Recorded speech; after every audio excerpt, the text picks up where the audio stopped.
નમસ્કાર વિદ્યાર્થી મિત્રો.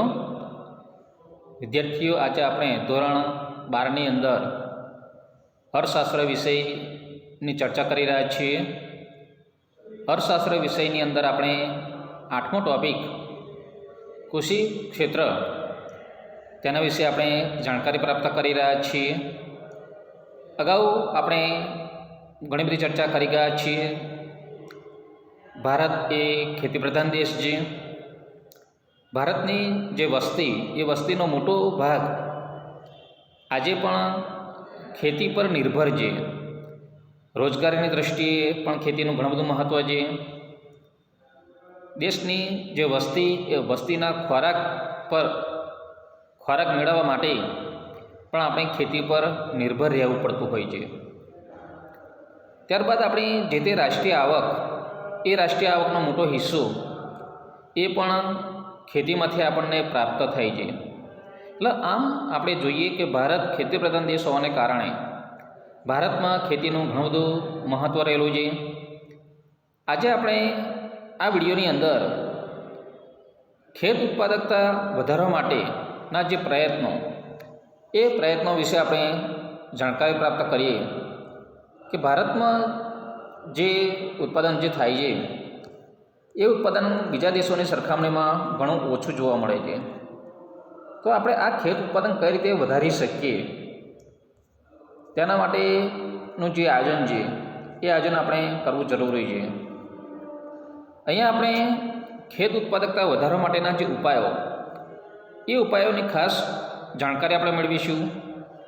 આમ તો આપણે આ ટૉપિકની અંદર ભારતમાં ખેત ઉત્પાદન નીચું કેમ છે, બીજા દેશોની સરખામણીમાં ભારતમાં જે આ ઉત્પાદન જે નીચું છે તેના માટે ઘણા બધા પરિબળો જવાબદાર હતા. એ બધા પરિબળોનો આપણે અભ્યાસ કર્યો.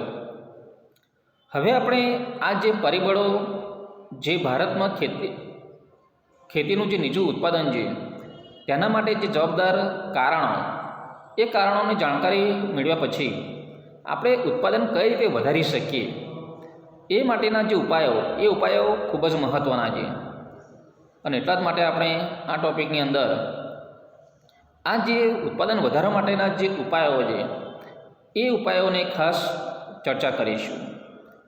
ભારતના કૃષિ ક્ષેત્રની નીચી ખેત ઉત્પાદકતા એ કૃષિ ક્ષેત્રની પછાત અવસ્થાનો પ્રતિબંધ પૂરું પાડે છે.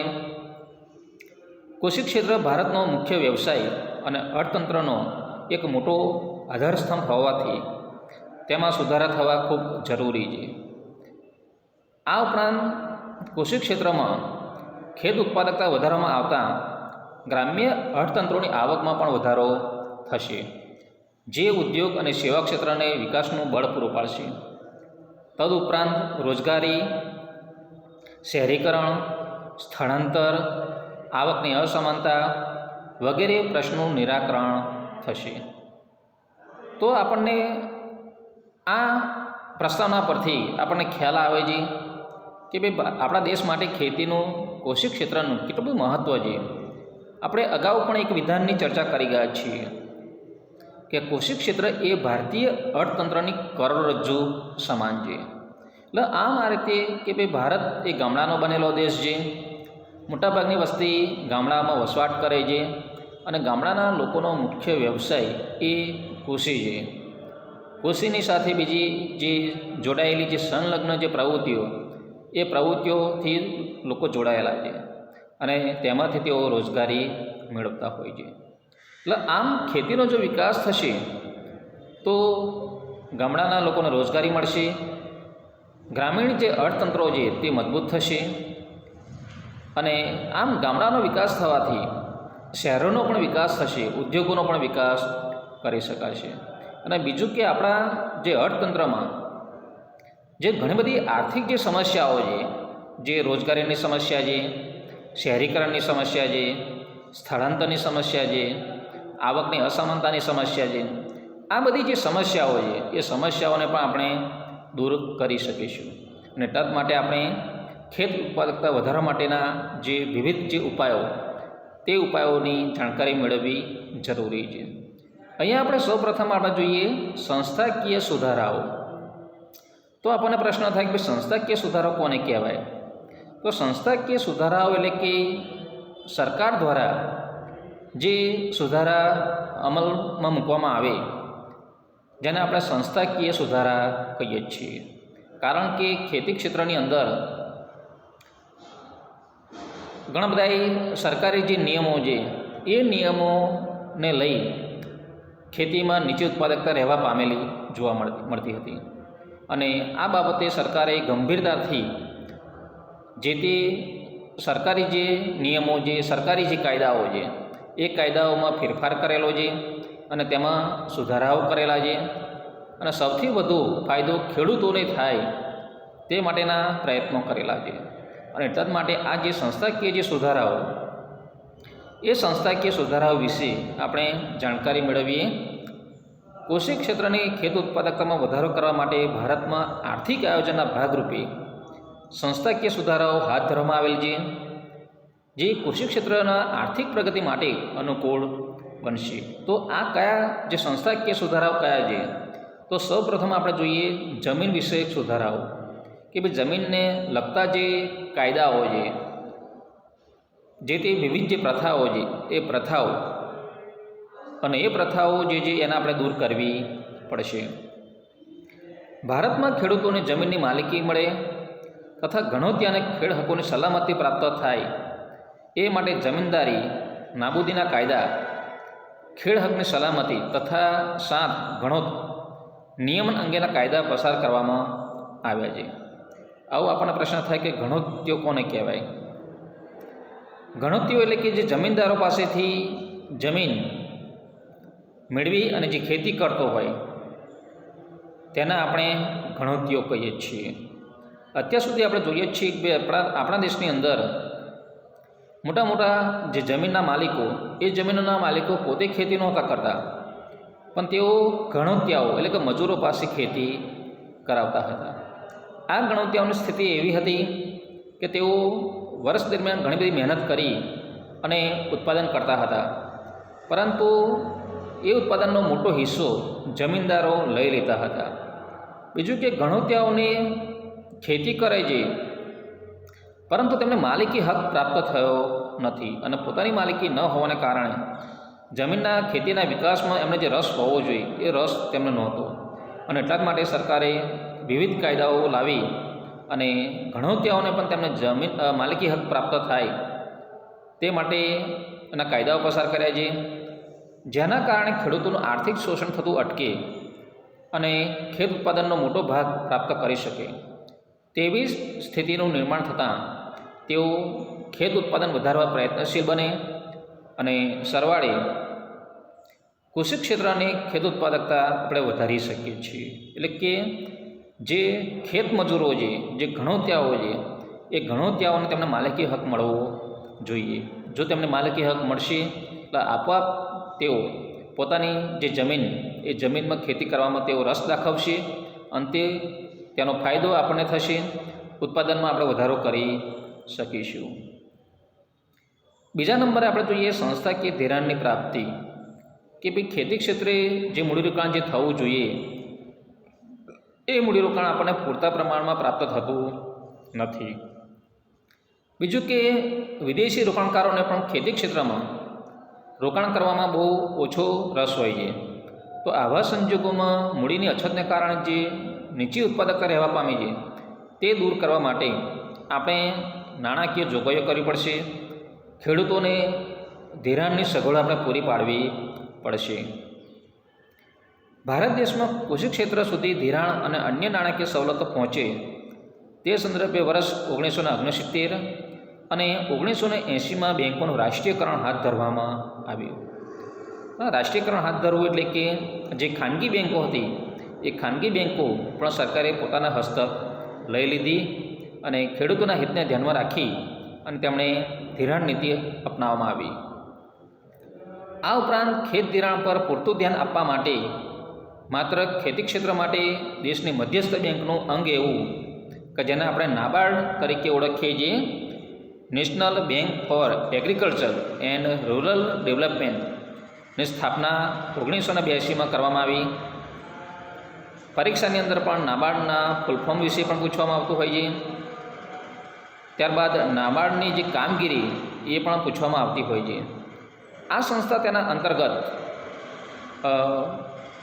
RRB રિજિયનલ રૂરલ બેંક, પ્રાદેશિક ગ્રામીણ બેન્કો અને LDB લેન્ડ ડેવલપમેન્ટ બેંક, જમીન વિકાસ બેન્કો વિકાસ કરવામાં આવ્યો, જેથી ભારતીય ખેડૂતોને સમયસર પૂરતું અને સસ્તું ધિરાણ મળી શકે. આમ સરળ રીતે ખેતી કાર્ય માટે મૂડીની પ્રાપ્તિ પૂરતા અને સસ્તા દરે તથા તેઓ વધુ ઉત્પાદકતા મેળવી શકે તે માટે તેમને સમયસર ધિરાણ પ્રાપ્ત થાય તે માટે આ વિવિધ જે ધિરાણ બેન્કો એ ધિરાણ બેન્કોની સ્થાપના કરવામાં આવી છે અને ખેડૂતોને સરળતાથી મૂડી પ્રાપ્ત થાય તેવા પ્રયત્નો સરકાર દ્વારા અને જે તે વિવિધ જે બેન્કો એ બેન્કો દ્વારા કરવામાં આવતા હોય છે.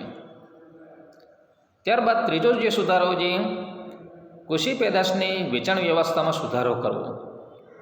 કૃષિ પેદાશોની વેચાણ વ્યવસ્થામાં રહેલી ખામીઓ દૂર કરવામાં આવે. ઘણા બધા પાયારૂપ પગલાઓ લેવામાં આવ્યા છે, જેમાં આપણે નિયંત્રિત બજારોની સ્થાપના કરવામાં આવી છે. ખેત ઉત્પાદનોની ગુણવત્તા અનુસાર તેઓનું વર્ગીકરણ કરવા એક માર્ગની પ્રથા દાખલ કરવામાં આવી છે. ખેડૂતો ખેત પેદાશોનો સંગ્રહ કરી શકે તે હેતુથી રાષ્ટ્રીય કોઠાર નિગમ અને રાજ્ય કોઠાર નિગમો ઊભા કરવામાં આવ્યા છે, જેથી કરીને ખેડૂતો પોતે જે ઉત્પાદન કર્યું હોય તેનો સંગ્રહ કરી શકે છે અને જ્યારે પણ સારો એવો ભાવ પ્રાપ્ત થાય ત્યારે તેનું તેઓ વેચાણ કરી શકે તે માટે કોઠારોની પણ રચના કરવામાં આવી છે. ખેત પેદાશોના ભાવની માહિતી ખેડૂતો સુધી પહોંચી રહે તેવી વ્યવસ્થા પણ ઊભી કરવામાં આવી છે. ખેડૂતોને બજારના ભાવ ફેરફારોથી સુરક્ષિત કરવાના હેતુથી તળિયાના ભાવ સરકાર દ્વારા જાહેર કરવામાં આવે છે. હવે તળિયાના ભાવ એટલે કે સરકાર જે આપણે ટેકાના ભાવ કહીએ છીએ, તળિયાના ભાવ એટલે કે જે ખેડૂતોને પોસાય એ જે ભાવો હોય એ ભાવો કે જેમાં ખેડૂતોનું હિત જળવાયેલું હોય તેવા ભાવ સરકાર દ્વારા નક્કી કરવામાં આવતા હોય છે, કે જેને આપણે તળિયાના ભાવ તરીકે પણ ઓળખીએ છીએ. ત્યારબાદ આપણે કૃષિ સંશોધનો હાથ ધરવાના છે. ભારતના ખેડૂતો ઓછા શિક્ષિત હોવાથી તેમજ આર્થિક રીતે નબળા હોવાથી કૃષિ સંશોધનો જાતે કરી શકતા નથી. આ જવાબદારી નાબાર્ડને સોંપવામાં આવી છે, જે વિવિધ પ્રકારના કૃષિ સંશોધનો કરે છે અને તે અંગેની તાલીમ અને સમજૂતી ખેડૂતોને પૂરી પાડે છે, જેથી ખેડૂતો માત્ર પરંપરાગત ખેતીનું ઉત્પાદન ન કરે પરંતુ બજારમાં જે વસ્તુની માંગ વધી હોય તેને સંલગ્ન વાવેતર દ્વારા વધુ આવક મેળવી અને તેઓ બજારલક્ષી ઉત્પાદન લેતા થાય.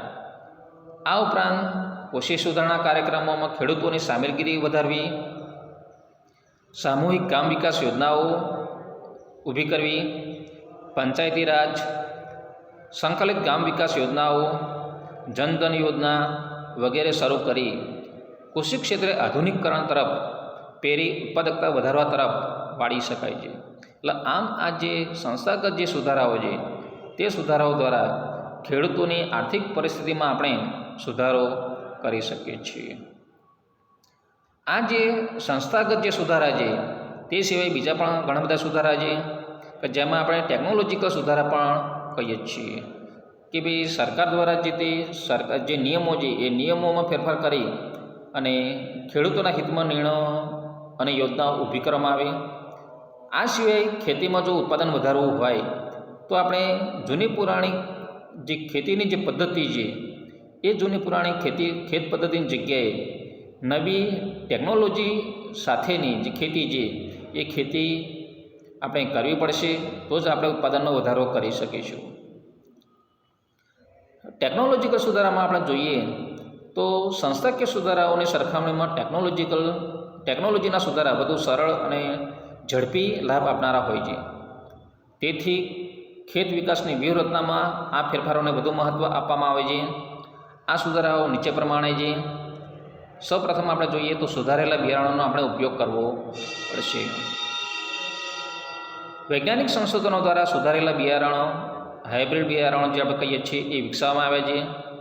આવા વૈજ્ઞાનિક પદ્ધતિથી તૈયાર થતા બિયારણો વધુ પેદાશ આપે છે, ઝડપી પાક તૈયાર કરી આપે છે અને રોગોની સામે સફળ સામનો કરી શકે તે પ્રકારના હોય છે. ભારતમાં અન્ન ઉત્પાદનમાં નોંધપાત્ર વૃદ્ધિ હાંસલ કરવામાં આવે આવા બિયારણો મોટો ભાગ ભજવે છે. તેથી અન્ન ઉત્પાદનમાં થયેલા અસાધારણ વધારાને કૃષિ ક્રાંતિ એ સ્થાને બીજ ક્રાંતિના નામે ઓળખવામાં આવે છે. રાષ્ટ્રીય કૃષિ સંશોધન સમિતિ, રાષ્ટ્રીય બીજ નિગમ અને કૃષિ વિદ્યાલયોમાં સુધારેલા બિયારણો વિકસાવવાને ઉચ્ચ અગ્રિમતા આપવામાં આવે છે, જેથી સાચા અર્થમાં ખેત ઉત્પાદકતા ઊંચી લઈ જઈ શકીએ છીએ. તો વિદ્યાર્થી મિત્રો, ટેકનોલોજીકલ સુધારા વિશેની જાણકારી આપણે નેક્સ્ટ વિડીયોની અંદર આપણે કરીશું.